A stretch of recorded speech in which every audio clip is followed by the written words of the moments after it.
생산과 소비 브로그를 시작하겠습니다. 전두환이 1980년에 사교육을 금지시켰죠. 그러한 조치를 헌법재판소가 위헌으로 그래요 취소시켜 버렸죠. 그 뒤로 이제 비용이 급증했죠. 사교육비가 굉장히 잘못된 거죠. 혁명적 조치가 아니면 취하기 어려운데 그거를 허물어 버렸어요. 그래요. 그 뒤로 뭐 특별히 좋은 일이 없었죠. 교육 비리도 일어나고 그런 문제가 있었어요. 교육 기간이 짧으면 좋다고 그랬죠. 짧으면 가정의 비용이 덜하니까 또 그렇게까지 많이 교육을 시킬 필요는 없다. 여러 가지로 사회적 부담을 일으킨다. 뭐 그런 얘기를 했죠. 그래요. 그다음 보겠습니다. 김대중은 군사정부와 같이 산업을 크게 부흥시켜 양질의 일자리를 대량으로 공급하고 국민 개개인의 소득을 큰 폭으로 증가시키고 싶었다. 그래요. 군사정부와 김대중도 경제정책에 공통점이 있어요. 김대중도 기본적으로는 산업을 부흥시켜야 되겠다. 그런 생각이 있었다는 거예요. 그 방법이 잘못됐다고 하더라도. 그와 같은 일을 군사정부는 쉽게 냈는데 김대중 정부 때는 그와 같이 되지 않았다. 그렇죠. IMF 사태라는 경제 위기 때문이라고 주장할 수도 있겠지만 1980년에는 1997년 경제 위기보다 더 큰 경제 위기가 있었다. 따라서 IMF 사태로 인해 군사정부와 같은 효과를 거둘 수 없었다는 말은 핑계에 불과하다. 더 큰 위기가 1980년에 있었다는 거예요. GDP가 마이너스까지 떨어지고. 근데 그 위기를 넘긴 한국은 또 고도성장을 했죠. 근데 IMF 때는 그렇지 않았다는 거예요. 위기를 돌파했음에도 불구하고 군사정부 때와 같은 고도성장을 할 수 없었다는 거예요. 그래요. 그 원인이 뭐였을까요? 정책이 바뀌었죠. 그걸 알아야 되는 거예요. 군사정부는 대기업 육성 정책을 썼죠. 근데 그래. 김대중은 대기업 억제 정책을 썼다는 거예요. 뭐 대기업이 잘 생겨야지. 양질 일자리가 대량으로 공급이 되잖아요. 그러면서 경기가 좋아지는 거죠. 근데 김대중은 그 반대의 정책을 썼죠. 그 정책이 계속 이어져 내려오는 거죠. 힘들어지는 이유가 있는 거예요. 근데 김대중은 거기에서 원인을 찾지 않고 그래요. 어디에서 원인을 찾았나요? 음, 그래요. 하여튼 보면 돼요. 군사정부는 대기업을 육성했다. 하나의 대기업을 육성하면 그와 협력하는 수많은 중소기업들이 생긴다. 한 개의 대기업을 육성하면 적게는 수십 개에서 많게는 수천 개의 중소기업들이 저절로 육성된다고 보면 된다. 그렇지 않으면 뭐라는 거예요. 어떤 대기업을 육성했어요. 아주 큰 대기업 같은 경우 협력업체가 수백 개, 수천 개에 이르죠. 대기업 하나 육성해 놓으면 특히 뭐 자동차 회사 같은 경우 뭐 전기전자도 마찬가지죠.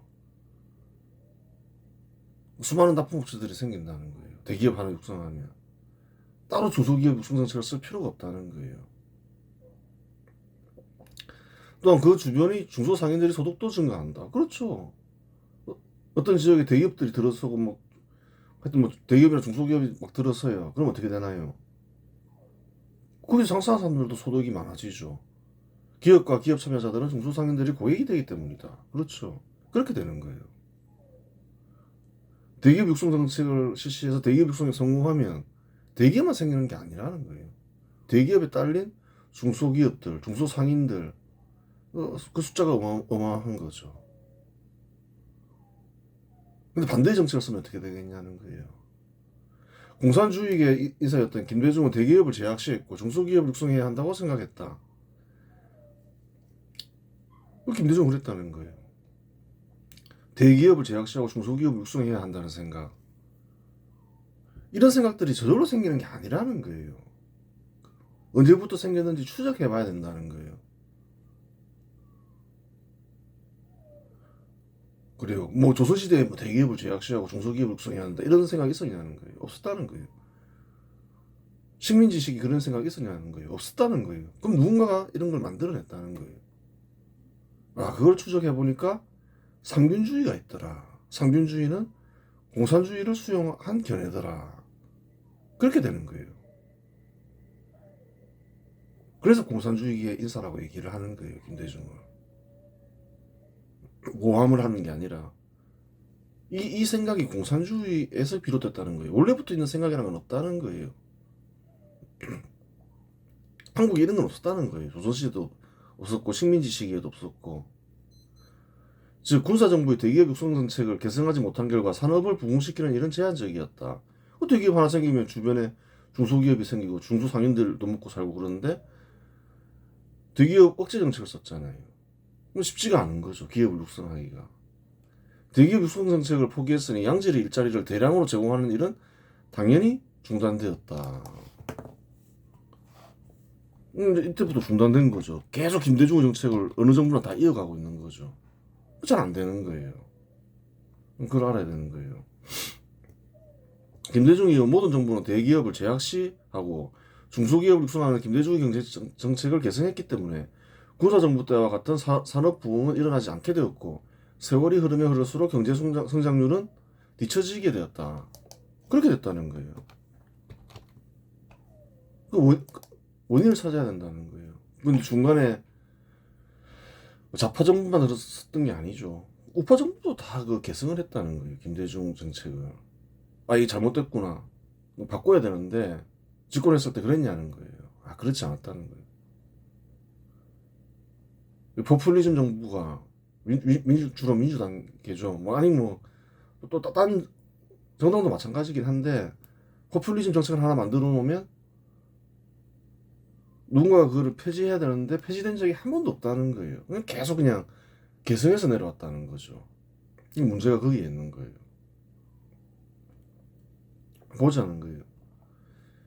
전두환 때 7.8%, 노태우 때는 경제 규모가 더 큼에도 불구하고 8.6%죠. 김영삼 때 7%죠. 김대중도 몇 프로인가요? 5%라는 거예요. IMF를 극복했음에도 불구하고 김영삼 때보다 더 낫다는 거예요. 노무현 때 4.5, 이명박 때 3.2, 박근혜 때 3.0 계속 떨어진다는 거예요. 박정희, 전두환, 노태우 때는 안 그랬다는 거예요. 경제 규모가 커짐에도 불구하고 노태우는 더 높았다는 거예요. 한 번도 반등을 못했다는 거예요.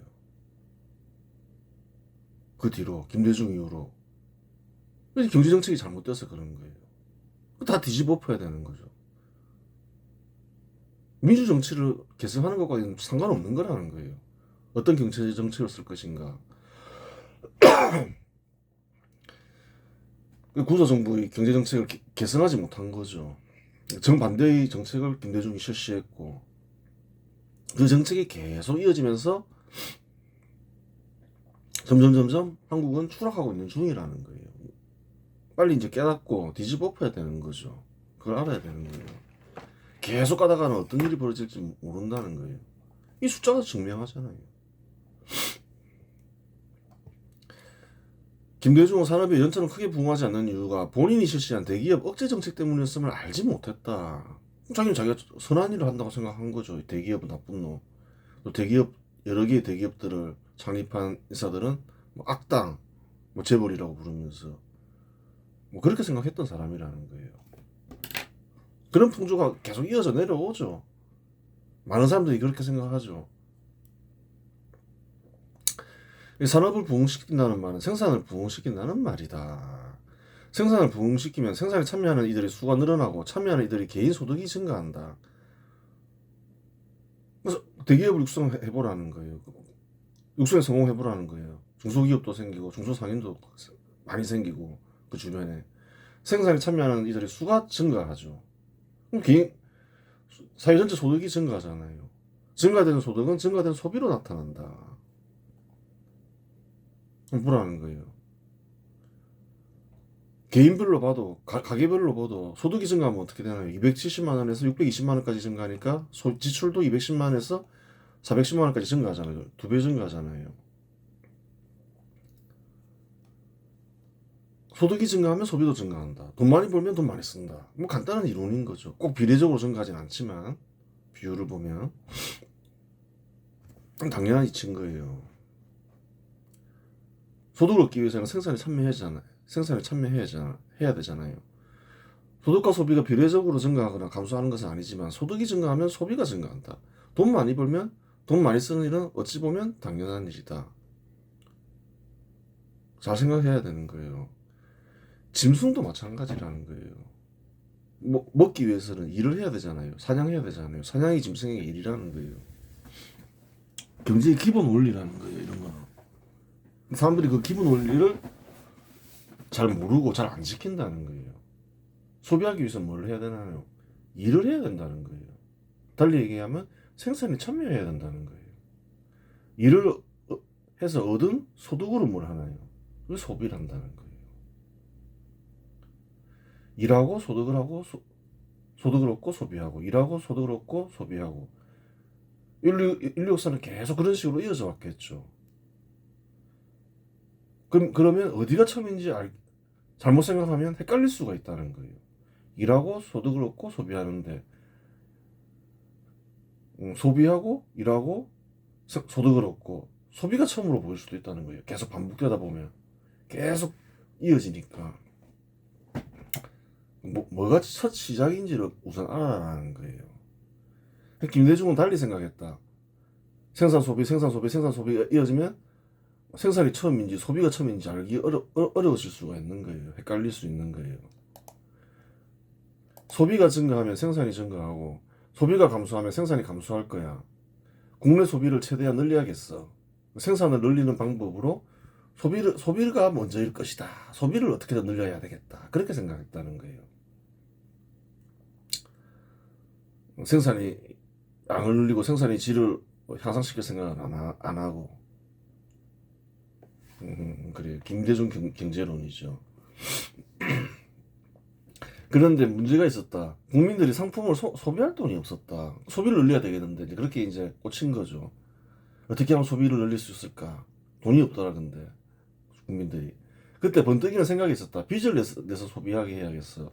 소비가 증가하면 소득이 증가하니 빚은 문제되지 않을 거야. 그래요.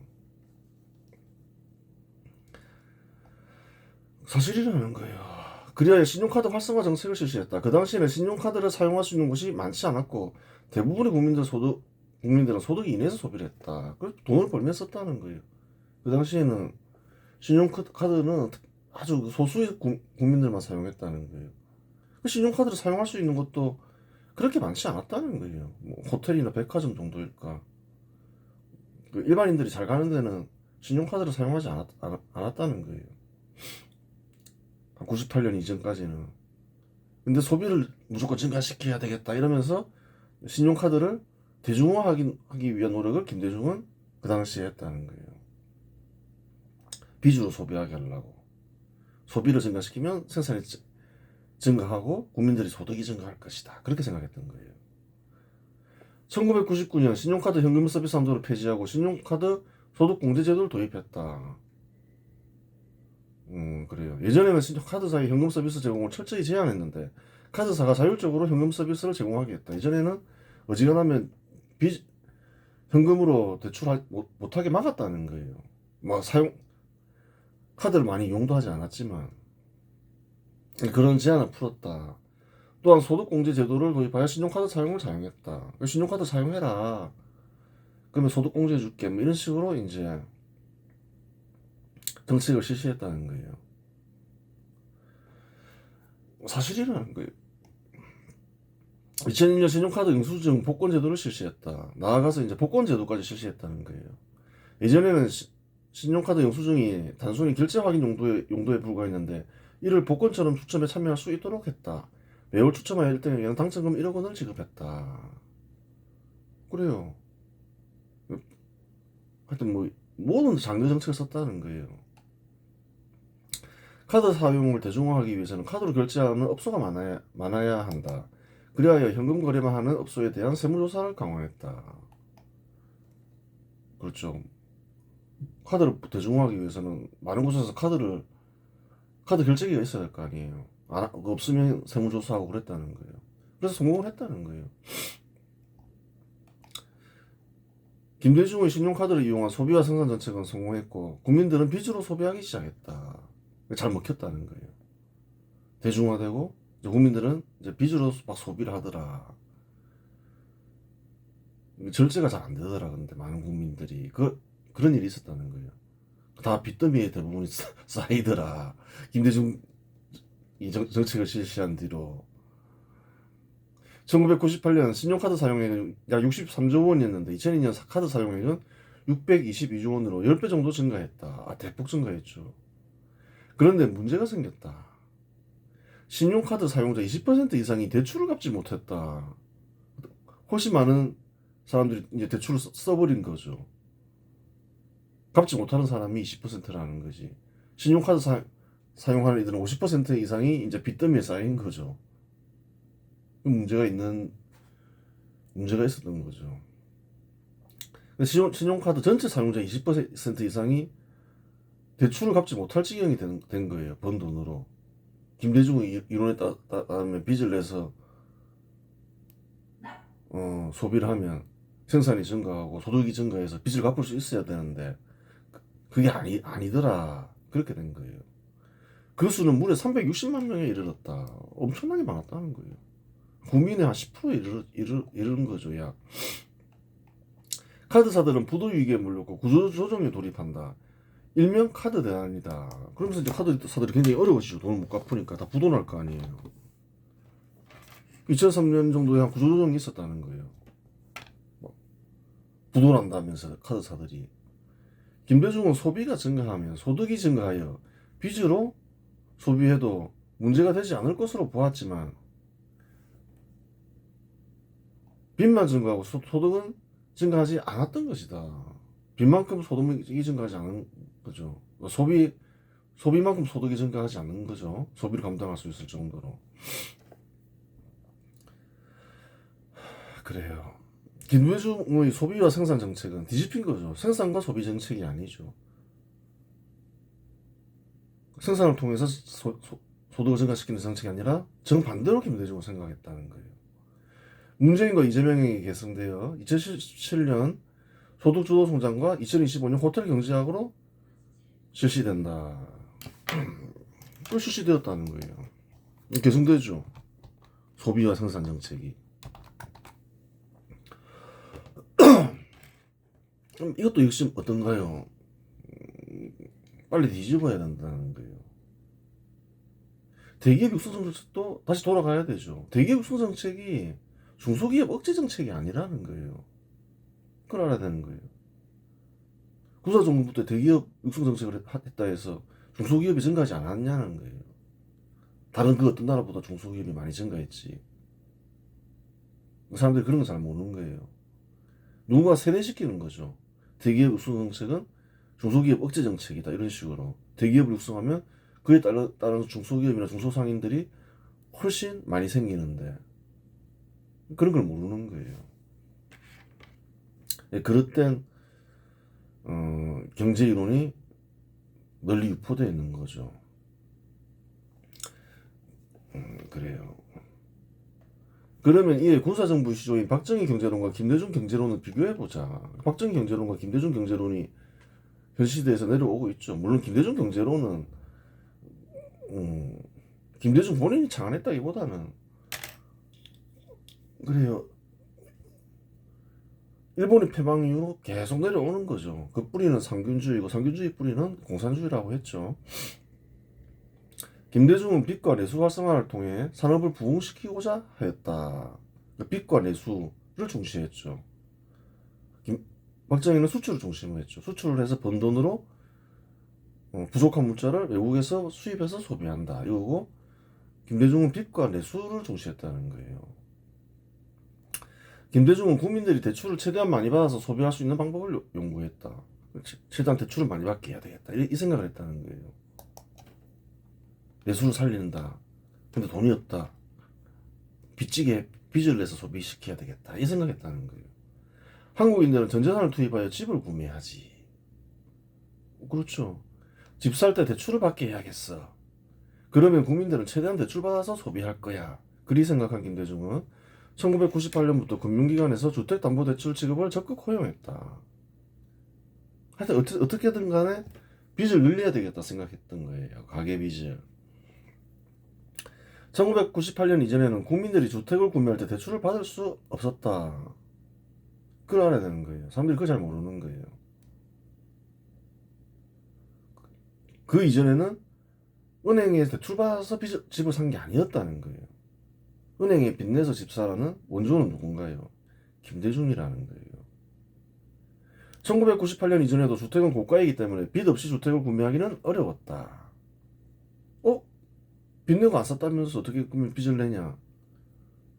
은행에 빚을 안 낸 거지 뭐. 빚을 내겠죠. 빚을 내는 방법이 있다는 거예요.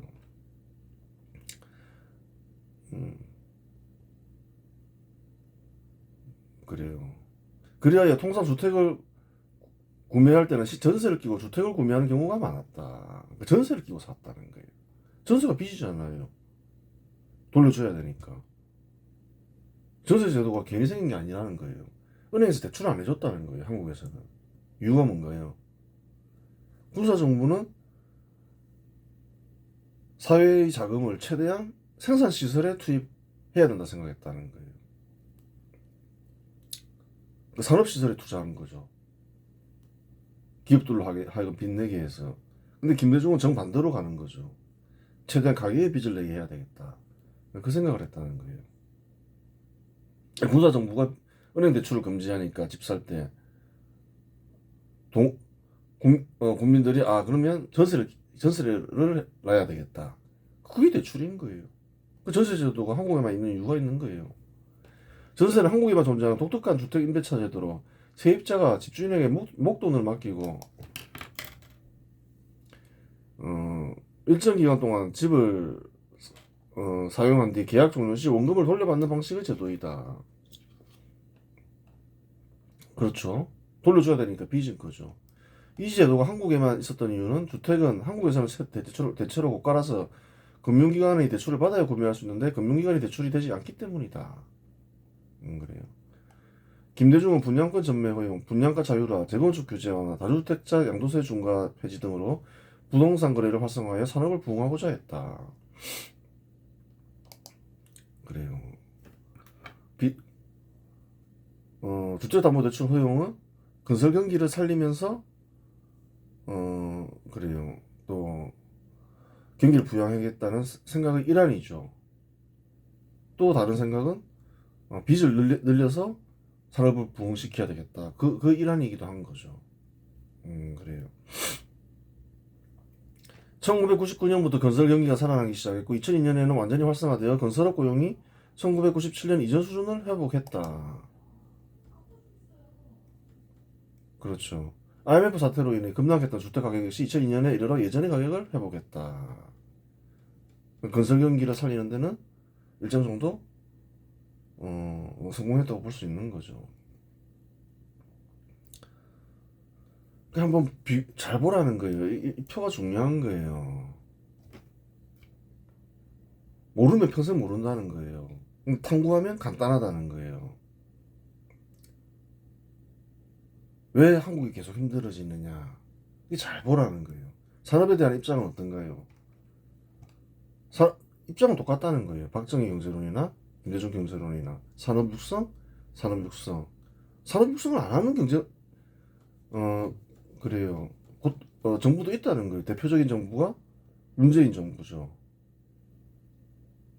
뭐 그런 정부도 있지만 원전은 뭐 이게 그만하자 이러면서 뭐 그런 건 중요한 게 아니다 하면서 뭐 농업을 중시하고 뭐 그런 정부도 있지만 김대중까지는 뭐 그렇게까지는 뭐 타락하지는 않았고 박정희건 김대중이건 산업을 육성해야 된다라고는 생각은 있었다는 거예요. 김대중은 원래 이제 농업 중심이었는데 뭐 그것은 중간에 바뀐 것일 수도 있는 거죠. 산업화 과정을 보고. 근데 안 바뀐 게 있다는 거예요. 기업에 대한 입장 어떤가요? 박정희는 대기업 육성. 대기업 육성을 하면 중소기업, 중소상인들 절로 생기는 거죠. 협력업체들이 많으니까. 근데 이제 김대중 경제론은 어떠냐? 대기업을 억제했다는 거예요. 중소기업을 육성하기 위해서. 그 힘들어지는 거예요. 대기업을 육성하면 그것은 자연히 중소기업도 육성 정책이 되고 중소상위 육성 정책도 된다는 거예요. 근데 김대중 경제로는 극단적이라는 거예요. 대기업은 억제해야 돼. 중소기업을 육성해야 돼. 이런 생각을 가진 사람이라는 거예요. 김대중은. 잘못된 거죠. 이렇게 바꿔놨죠. 김대중이. 그전에는 안 그랬다는 거예요. 완전히 다른 거라는 거예요. 무역, 수출 중심, 박정희는. 김대중은 내수 중심이죠. 살펴봤죠. 어떻게든 빚을 내게 해야 되겠다. 가계에 빚을 내게 해야 되겠다. 박정희는 다르죠. 수출 기업을 육성해야 되겠다. 부족한 물자는 수출해서 얻은 달러로 수입해서 쓰면 된다. 그래서 식량 문제도 해결하고 에너지 문제도 해결했죠. 두 개 완전히 다른 거라는 거예요. 정반대라는 거예요. 생산과 소비에 대한 입장. 박정희 어떤가요? 산업시설에 계속 투자하죠. 생산을 늘리려 하죠.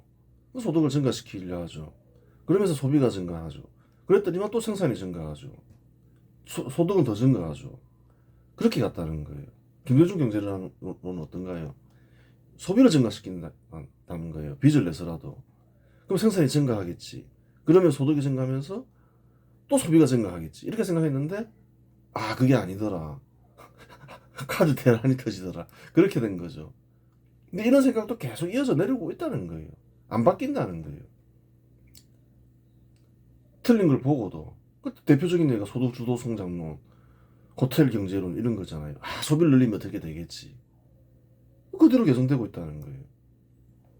대출에 대한 입장. 그래, 그 당시에 박정희 때는 그래요. 그렇게 뭐 자금이 풍부하지 않았기 때문에 지금은 좀 다를 수도 있겠지만 어디에 올인했나요? 기업 대출에 올인했다는 거예요. 국민들을 개개인한테 돈 잘 안 빌려줬다는 거예요. 그래서 전세가 생긴 거라는 거예요. 기업 대출 최대한 한 거죠. 생산을 최대한 늘리는 데 성공을 한 거죠. 실패할 수도 있는 거죠. 뭐 기업이 안 되면 실패하는 거죠. 근데 박정희는 성공시켰다는 거예요. 그러면서 산업 육성을 한 거죠. 김대중 경제로는 가계 대출을 최대한 늘려야 되겠다 이런 생각한 거죠. 소비를 증가시키고 산업 육성하겠다. 그래요. 그러니까 김대중이 아주 틀린 견해죠. 사실 엄밀하게 틀린 견해인데 이런 견해도 한쪽에서 내려오고 있다. 개성되면서 내려오고 있다. 그래 사실이죠. 그래요.